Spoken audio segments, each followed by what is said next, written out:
संस्थापकाय च धर्मस्य सर्वधर्मस्वरूपिणे अवतार वरिष्ठाय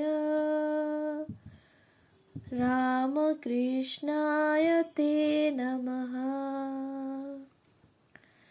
শ্রী শ্রী রামকৃষ্ণ কথামৃত দ্বিতীয় খণ্ড। তব কথামৃতং তপ্ত জীবনং কবিভিড়িতং কর্মশাপহম শ্রবণমঙ্গলম শ্রীমদাততং ভুবি গৃণন্তি ये ভুরিদা জনা। শ্রীমদ্ ভাগবত গোপী গীতা, পৃষ্ঠা সংখ্যা 797, দ্বিতীয় পরিচ্ছেদ। পূর্বকথা শ্রী রামকৃষ্ণের মহাভাব ব্রাহ্মণীর সেবা। গিরিশ মাস্টার প্রভৃতিকে সম্বোধন করিয়া ঠাকুর নিজের মহাভাবের অবস্থা বর্ণনা করিতেছেন। শ্রী রামকৃষ্ণ ভক্তদের প্রতি সে অবস্থার পরে আনন্দও যেমন, আগে যন্ত্রণাও তেমনি। মহাভাব ঈশ্বরের ভাব এই দেহ মনকে তোলপাড় করে দেয়, যেন একটা বড় হাতি কুঁড়ে ঘরে ঢুকেছে। ঘর তোলপাড়, হয়তো ভেঙে চুরে যায়। ঈশ্বরের বিরহ অগ্নি সামান্য নয়। রূপ সনাতন যে গাছের তলায় বসে থাকতেন, ওই অবস্থা হলে এই রকম আছে যে গাছের পাতা ঝলসা পোড়া হয়ে যেত। আমি এই অবস্থায় 3 দিন অজ্ঞান হয়েছিলাম। নড়তে চড়তে পারতাম না, এক জায়গায় পড়েছিলাম। হুঁশ হলে বামনি আমায় ধরে স্নান করাতে নিয়ে গেল, কিন্তু হাত দিয়ে গা ছোঁবার জো ছিল না। গায়ে মোটা চাদর দিয়ে ঢাকা। বামনি সেই চাদরের উপর হাত দিয়ে আমায় ধরে নিয়ে গেছিল। গায়ে যেসব মাটি লেগেছিল পুড়ে গেছিল। যখন সেই অবস্থা আসত, শিরদাঁড়ার ভিতর দিয়ে যেন ফাল চালিয়ে যেত। প্রাণ যায় প্রাণ যায় এই করতাম, কিন্তু তারপরে খুব আনন্দ। ভক্তেরা এই মহাভাবের অবস্থা বর্ণনা অবাক হইয়া শুনিতেছেন। শ্রী রামকৃষ্ণ গিরিশের প্রতি: এতদূর তোমাদের দরকার নাই। আমার ভাব কেবল নজিরের জন্য। তোমরা 5টা নিয়ে আছো, আমি একটা নিয়ে আছি। আমার ঈশ্বর বই কিছু ভালো লাগে না, তাঁর ইচ্ছে। সহাস্যে 1 ডেলে গাছও আছে, আবার 5 ডেলে গাছও আছে। সকলের হাস্য। আমার অবস্থা নজিরের জন্য। তোমরা সংসার করো অনাসক্ত হয়ে। গায়ে কাদা লাগবে, কিন্তু ঝেড়ে ফেলবে পাকাল মাছের মতো। কলঙ্ক সাগরে সাঁতার দেবে, তবু গায়ে কলঙ্ক লাগবে না। গিরিশ সহাস্যে: আপনারও তো বিয়ে আছে। হাস্য। শ্রী রামকৃষ্ণ সহাস্যে: সংস্কারের জন্য বিয়ে করতে হয়, কিন্তু সংসার আর কেমন করে হবে? গলায় পইতে পরিয়ে দেয়, আবার খুলে খুলে পড়ে যায়। সামলাতে পারি নাই। একমতে আছে শুকদেবের বিয়ে হয়েছিল সংস্কারের জন্য, একটি কন্যাও নাকি হয়েছিল। সকলের হাস্য। কামিনী কাঞ্চনী সংসার ঈশ্বরকে ভুলিয়ে দেয়। গিরিশ: কামিনী কাঞ্চন ছাড়ে কই? শ্রী রামকৃষ্ণ: তাকে ব্যাকুল হয়ে প্রার্থনা করো, বিবেকের জন্য প্রার্থনা করো। ঈশ্বরই সত্য, আর সব অনিত্য। এরই নাম বিবেক। জল ছাঁকা দিয়ে জল ছেঁকে নিতে হয়। ময়লাটা একদিকে পড়ে, ভালো জল একদিকে পড়ে। বিবেকরূপ জল ছাঁকা আরোপ করো, তোমরা তাকে জেনে সংসার করো, এরই নাম বিদ্যার সংসার। দেখো না মেয়ে মানুষের কি মোহিনী শক্তি, অবিদ্যারূপিণী মেয়েদের পুরুষগুলোকে যেন বোকা অপদার্থ করে রেখে দেয়। যখনই দেখি স্ত্রী পুরুষ একসঙ্গে বসে আছে, তখন বলি, আহা এরা গেছে। মাস্টারের দিকে তাকাইয়া, হারু এমন সুন্দর ছেলে, তাকে পেতনিতে পেয়েছে। ওরে হারু কোথা গেল, ওরে হারু কোথা গেল, আর হারু কোথা গেল। সবাই গিয়ে দেখে হারু বটতলায় চুপ করে বসে আছে। সে রূপ নাই, সে তেজ নাই, সে আনন্দ নাই। বটগাছের পেতনিতে হারুকে পেয়েছে। স্ত্রী যদি বলে, যাও তো একবার, অমনি উঠে দাঁড়ায়, বসো তো, অমনি বসে পড়ে। একজন উমেদার বড়বাবুর কাছে আনাগোনা করে হায়রান হয়েছে। কর্ম আর হয় না। অফিসের বড়বাবু, তিনি বলেন, এখন খালি নাই, মাঝে মাঝে এসে দেখা করো। এই রূপে কতকাল কেটে গেল। উমেদার হতাশ হয়ে গেল। সে একজন বন্ধুর কাছে দুঃখ করছে। বন্ধু বললে, তোর যেমন বুদ্ধি, ওটার কাছে আনাগোনা করে পায়ের বাঁধন ছেঁড়া কেন? তুই গোলাপকে ধর, কালই তোর কর্ম হবে।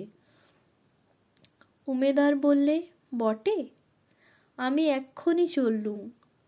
গোলাপ বড়বাবুর রাঁড়।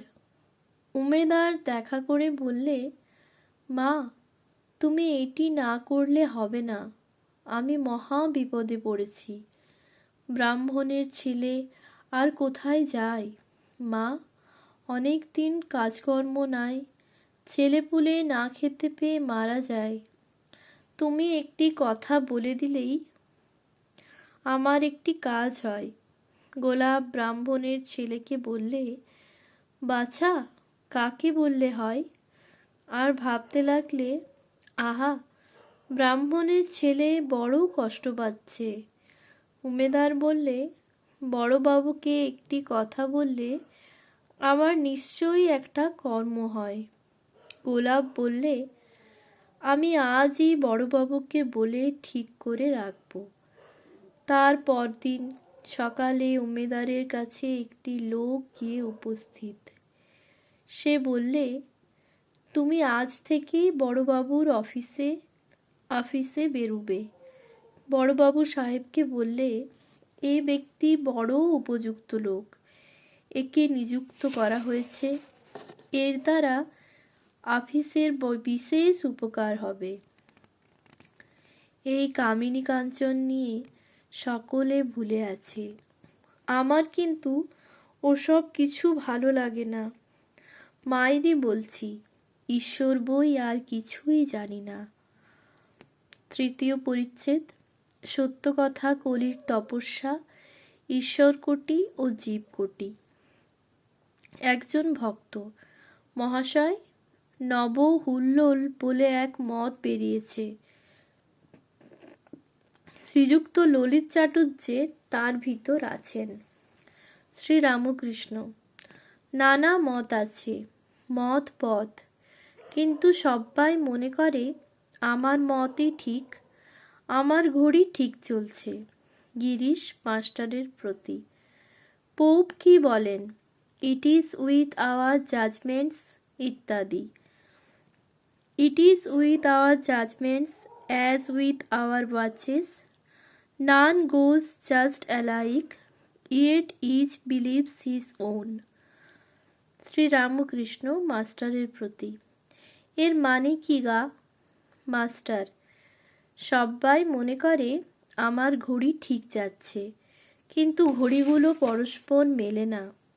শ্রীরামকৃষ্ণ, তবে অন্য ঘড়ি যত ভুল হোক না, সূর্য কিন্তু ঠিক যাচ্ছে, সেই সূর্যের সঙ্গে মিলিয়ে নিতে হয়।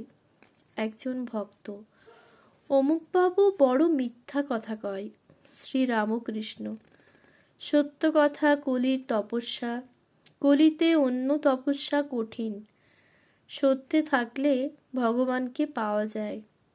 তুলসীদাস বলেছে, সত্য কথা অধীনতা পরস্ত্রী মাতৃ সমান। ऐसे হরি না মিলে তুলসী ঝুট জবান। কেশব সেন বাপের ধার মেনেছিল, অন্য লোক হলে এখনো মানত না। একে লেখাপড়া নাই। জোড়াসাঁকোর দেবেন্দ্রের সমাজে গিয়ে দেখলাম কেশব সেন বেদিতে বসে ধ্যান করছে। তখন ছোকরা বয়স। আমি সেজবাবুকে বললাম, যতগুলি ধ্যান করছে এই ছোকরার ফতা ডুবেছে। ফতা ফাতনা। বড়শির কাছে মাছ এসে ঘুরছে।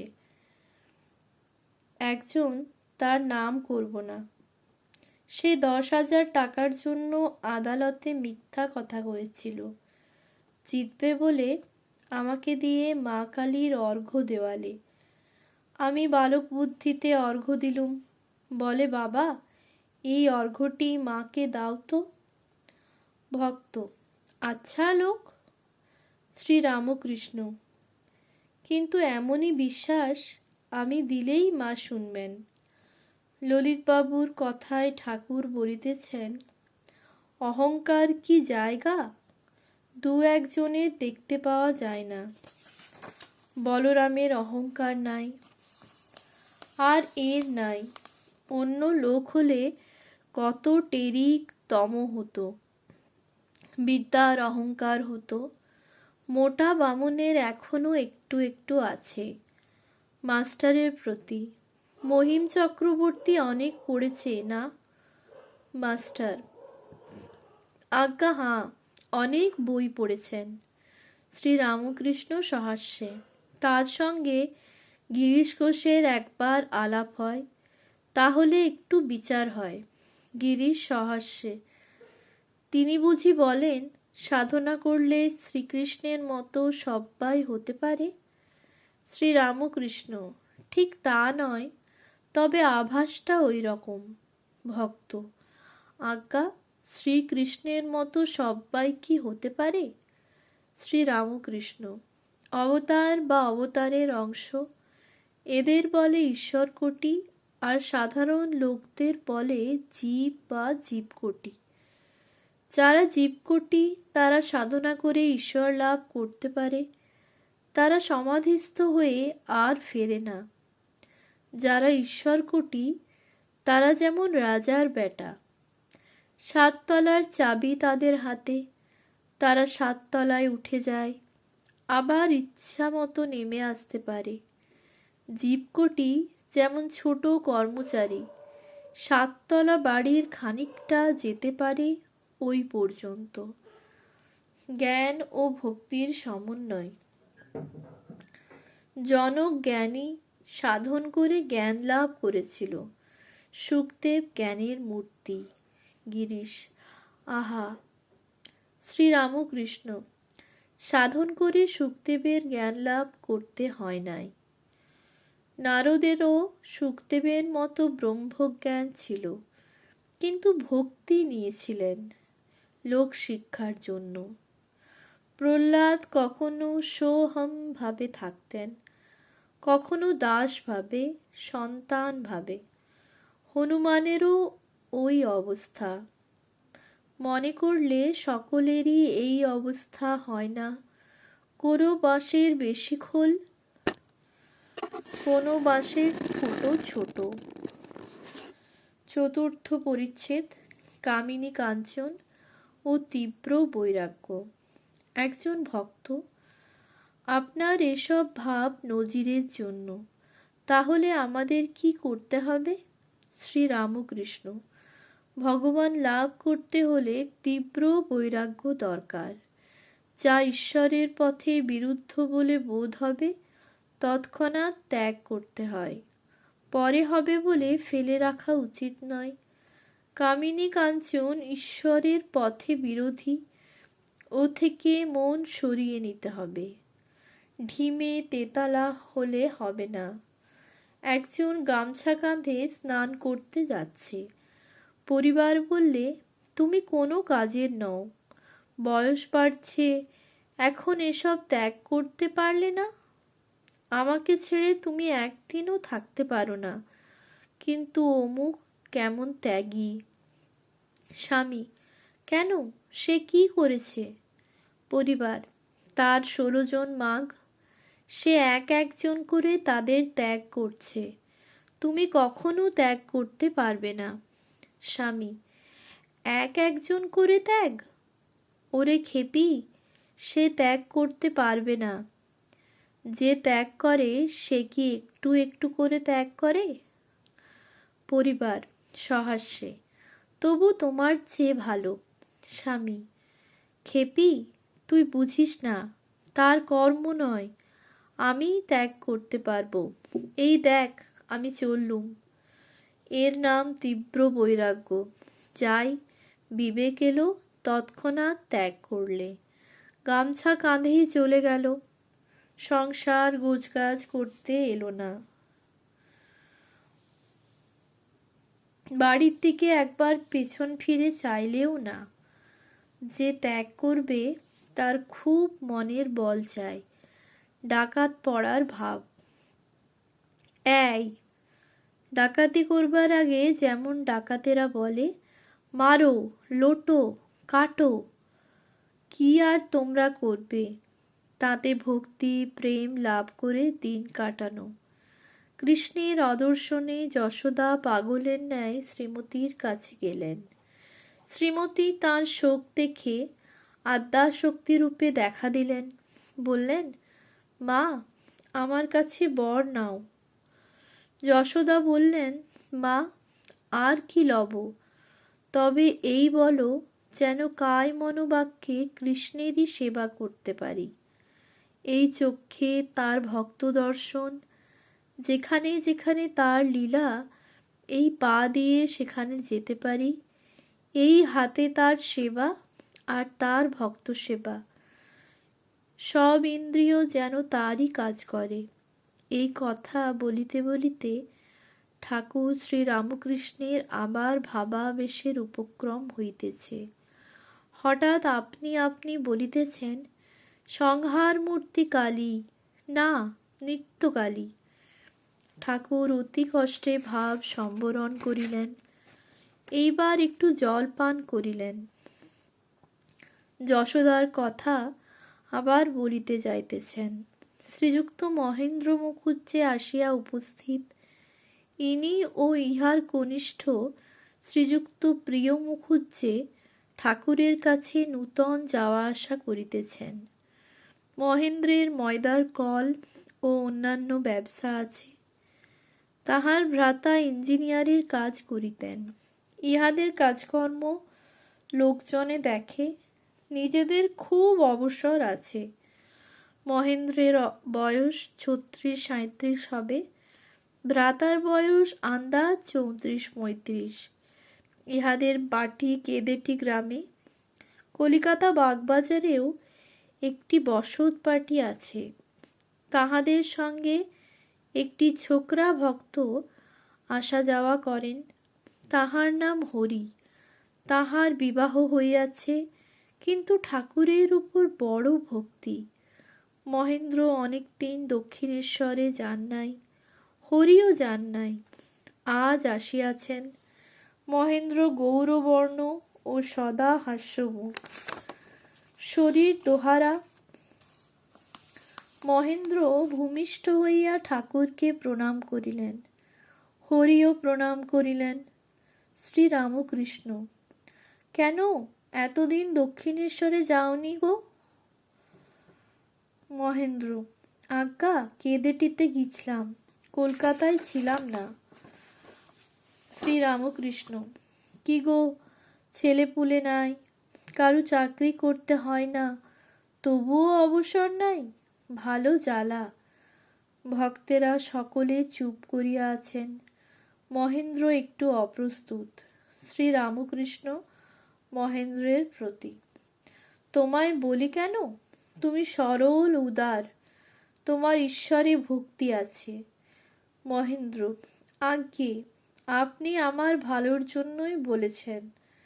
বিষয়ী ও টাকাওয়ালা সাধু, সন্তানের মায়া। শ্রীরামকৃষ্ণ সহাস্যে, আর এখানকার যাত্রায় পেয়ালা দিতে হয় না। যদুর মা তাই বলে। অন্য সাধু কেবল দাও দাও করে। বাবা, তোমার উটি নাই। বিষয়ী লোকের টাকা খরচ হলে বিরক্ত হয়। এক জায়গায় যাত্রা হচ্ছিল। একজন লোকের বসে শুনবার ভারী ইচ্ছা, কিন্তু সে উঁকি মেরে দেখলে যে আসরে পেয়ালা পড়ছে, তখন সেখান থেকেই আস্তে আস্তে পালিয়ে গেল। আর এক জায়গায় যাত্রা হচ্ছিল, সেই জায়গায় গেল। সন্ধান করে জানতে পারলে যে এখানে কেউ পেয়ালা দেবে না, ভারী ভিড় হয়েছে। সে দুই হাতে কনুই দিয়ে ভিড় ঠেলে ঠেলে আসরে গিয়ে উপস্থিত। আসরে ভালো করে বসে গোপে চাড়া দিয়ে শুনতে লাগলো। হাস্য। আর তোমার তো ছেলেপুলে নাই যে মন অন্যমনস্ক হবে। একজন ডেপুটি 800 টাকা মাইনে কেশব সেনের বাড়িতে নববৃন্দাবন নাটক দেখতে গেছিল। আমিও গেছিলাম, আমার সঙ্গে রাখাল আরও কেউ কেউ গেছিল। নাটক শুনবার জন্য আমি যেখানে বসেছি তারা আমার পাশে বসেছে। রাখাল তখন একটু উঠে গেছিল, ডেপুটি এসে ওইখানে বসল। আর তার ছোট ছেলেটিকে রাখালের জায়গায় বসালে। আমি বললুম, এখানে বসা হবে না। আমার এমনই অবস্থা যে কাছে যে বসবে সে যা বলবে তাই করতে হবে। তাই রাখালকে কাছে বসিয়েছিলাম। যতক্ষণ নাটক হলো, ডিপুটির কেবল ছেলের সঙ্গে কথা। শালা একবারও কি থিয়েটার দেখলে না? আবার শুনেছি নাকি মাগের দাস, ওঠ বললে ওঠে, বস বললে বসে। আবার একটা খাঁদা বানুরের ছেলের জন্য এই। তুমি ধ্যান ট্যান তো করো? মহেন্দ্র, আজ্ঞে, একটু একটু হয়। শ্রীরামকৃষ্ণ, যাবে একবার? মহেন্দ্র সহাস্যে, আজ্ঞে, কোথায় গাঁট টাট আছে আপনি জানেন, আপনি দেখবেন। শ্রীরামকৃষ্ণ সহাস্যে, আগে যেও, তবে তো টিপে টুপে দেখব কোথায় কি গাঁট আছে। যাও না কেন? মহেন্দ্র, কাজকর্মের ভিড়ে আসতে পারি না। আবার কেদেটির বাড়ি মাঝে মাঝে দেখতে হয়। শ্রীরামকৃষ্ণ ভক্তদের দিকে অঙ্গুলি নির্দেশ করিয়া মহেন্দ্রের প্রতি, এদের কি বাড়ি ঘরদোর নাই, আর কাজকর্ম নাই? এরা আসে কেমন করে? পরিবারের বন্ধন। শ্রীরামকৃষ্ণ হরির প্রতি, তুই কেন আসিস নাই? তোর পরিবার এসেছে বুঝি? হরি, আজ্ঞা না। শ্রীরামকৃষ্ণ, তবে কেন ভুলে গেলি? হরি, আজ্ঞা অসুখ করেছিল। শ্রীরামকৃষ্ণ ভক্তদের, কাহিল হয়ে গেছে। ওর ভক্তি তো কম নয়। ভক্তির চোট দেখে কে? উৎপেতে ভক্তি। হাস্য। ঠাকুর একটি ভক্তের পরিবারকে হাবির মা বলতেন। হাবির মার ভাই আসিয়াছে, কলেজে পড়ে, বয়স আন্দাজ 20। তিনি ব্যাট খেলিতে যাইবেন, গাত্রোত্থান করিলেন। ছোট ভাইও ঠাকুরের ভক্ত, সেই সঙ্গে গমন করিলেন। কিয়ৎ পরে দ্বিজ ফিরিয়া আসিলে ঠাকুর বলিলেন, তুই গেলিনি? একজন ভক্ত বলিলেন, উনি গান শুনিবেন, তাই বুঝি ফিরে এলেন। আজ ব্রাহ্মভক্ত শ্রীযুক্ত ত্রৈলোক্যের গান হইবে। পল্টু আসিয়া উপস্থিত। ঠাকুর বলিতেছেন, কে রে? পল্টু যে রে? আর একটি ছোকরা ভক্ত পূর্ণ আসিয়া উপস্থিত হইলেন। ঠাকুর তাহাকে অনেক কষ্টে ডাকাইয়া আনিয়াছেন। বাড়ির লোকেরা কোনো মতে আসিতে দিবেন না। মাস্টার যে বিদ্যালয়ে পড়ান সেই বিদ্যালয়ে পঞ্চম শ্রেণীতে এই ছেলেটি পড়েন। ছেলেটি আসিয়া ভূমিষ্ঠ হইয়া প্রণাম করিলেন। ঠাকুর নিজের কাছে তাহাকে বসাইয়া আস্তে আস্তে কথা কহিতেছেন। মাস্টার শুধু কাছে বসিয়া আছেন, অন্যান্য ভক্তেরা অন্যমনস্ক হইয়া আছেন। গিরিশ এক পাশে বসিয়া কেশব চরিত পড়িতেছেন। শ্রীরামকৃষ্ণ ছোকরা ভক্তটির প্রতি। এখানে এসো। গিরিশ মাস্টারের প্রতি। কে এ ছেলেটি? মাস্টার বিরক্ত হইয়া। ছেলে আর কে? গিরিশ সহাস্যে। It needs no ghost to tell me that. মাস্টারের ভয় হইয়াছে, পাছে 5 জনে জানিতে পারিলে ছেলের বাড়িতে গোলযোগ হয় আর তাহার নামে দোষ হয়। ছেলেটির সঙ্গে ঠাকুরও সেই জন্য আস্তে আস্তে কথা কহিতেছেন। শ্রীরামকৃষ্ণ। সেসব করো যা বলে দিছিলাম। ছেলেটি। আজ্ঞা হাঁ। শ্রীরামকৃষ্ণ। স্বপনে কিছু দেখো? আগুন শিখা, মশালের আলো, সধবা মেয়ে, শ্মশান মশান, এসব দেখা বড় ভালো। ছেলেটি। আপনাকে দেখেছি, বসে আছেন, কি বলছেন? শ্রীরামকৃষ্ণ। কি উপদেশ? কই একটা বলো দেখি। ছেলেটি। মনে নাই। শ্রীরামকৃষ্ণ। তা হোক, ও খুব ভালো। তোমার উন্নতি হবে, আমার উপর তো টান আছে। কিয়ৎক্ষণ পরে ঠাকুর বলিতেছেন, কই সেখানে যাবে না? অর্থাৎ দক্ষিণেশ্বরে। ছেলেটি বলিতেছে, তা বলিতে পারি না, তা বলতে পারি না। শ্রীরামকৃষ্ণ। কেন? সেখানে তোমার আত্মীয় কে আছে না? ছেলেটি। আজ্ঞা হাঁ, কিন্তু সেখানে যাবার সুবিধা হবে না। গিরিশ কেশব চরিত পড়িতেছেন। ব্রাহ্ম সমাজে শ্রীযুক্ত ত্রৈলোক্য শ্রীযুক্ত কেশব সেনের ওই জীবনচরিত লিখিয়াছেন। ওই পুস্তকে লেখা আছে যে পরমহংসদেবের আগে সংসারের উপর বড় বিরক্ত ছিলেন, কিন্তু কেশবের সহিত দেখাশোনা হবার পরে তিনি মত বদলাইয়াছেন। এখন পরমহংসদেব বলেন যে সংসারেও ধর্ম হয়। এই কথা পড়িয়া কোনো কোনো ভক্ত ঠাকুরকে বলিয়াছেন। ভক্তদের ইচ্ছা যে ত্রৈলোক্যের সঙ্গে আজ এই বিষয় লইয়া কথা হয়। ঠাকুরকে বই পড়িয়া ওই সকল কথা শোনানো হইয়াছিল। ঠাকুরের অবস্থা ভক্তসঙ্গ ত্যাগ। গিরিশের হাতে বই দেখিয়া ঠাকুর গিরিশ, মাস্টার, রাম ও অন্যান্য ভক্তদের বলিতেছেন, ওরা ওই নিয়ে আছে, তাই সংসার সংসার করছে। কামিনী কাঞ্চনের ভিতর রয়েছে, তাকে লাভ করলে ও কথা বলে না। ঈশ্বরের আনন্দ পেলে সংসার কাক বিষ্ঠা হয়ে যায়। আমি আগে সব ছি করে দিছিলাম, বিষয়ী সঙ্গত ত্যাগ করলাম। আবার মাঝে ভক্ত